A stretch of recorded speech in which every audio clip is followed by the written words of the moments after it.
আমি আমটা ফ্রিজে রেখেছিলাম, আমি ডিপে রেখে দিয়েছিলাম, মানে অনেক কাজে ব্যস্ততে আমি ইয়ে করতে পারি নাই। পরে এটা এখন আমি আপনার সিদ্ধ করে নিচ্ছি। আপনার এই আমটা দেখতেই পাচ্ছেন আমি জাটির সহকারে কেটে নিয়েছি।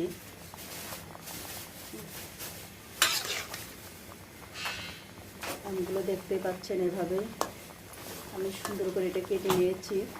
এর ভিতরে আমি একটু হলুদ দিয়েছি, হালকা হলুদ, তারপরে তেজপাতা দিয়েছি। এখন আমি এটার মধ্যে লবণ দিয়েছি। এখন এর মধ্যে আমি একটু চিনি দিয়ে দেব। চিনিটা স্বাদ মতো দেবেন।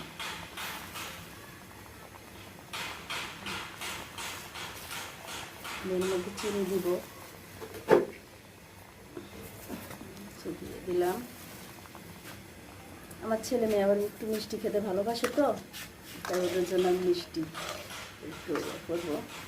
এখন এটা আমি তেলের উপর দিব, যেটা অনেকে বলেন বাগার দেওয়ার। দেখতে পাচ্ছেন আমার এটা হয়ে গিয়েছে। এখন আমি এটার এই যে এখন আমি তেলটা দিয়ে নিচ্ছি। দেখতে পাচ্ছেন আমি সামান্য তেল দেবো, তেল বেশি দিব না, অল্প তেল দিব।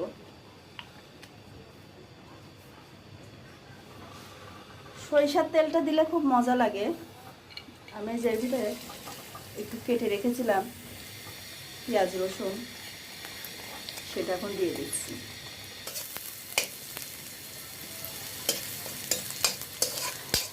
আপনারা এভাবে কে কে খান আমি জানি না, কিন্তু আমি এভাবে খাই, খুব মজা লাগে।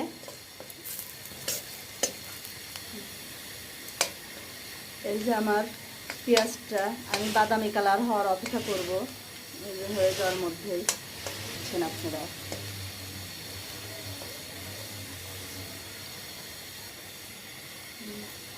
এই যে এখন আমি পাঁচফোড়নটা দিয়ে দেব, দেখতেই পাচ্ছেন আপনারা। পাঁচফোড়নটা দিয়ে দিয়েছি, চুলার আঁচটা কমিয়ে দেবো। সুন্দর একটা গ্রান বাড়িয়েছে।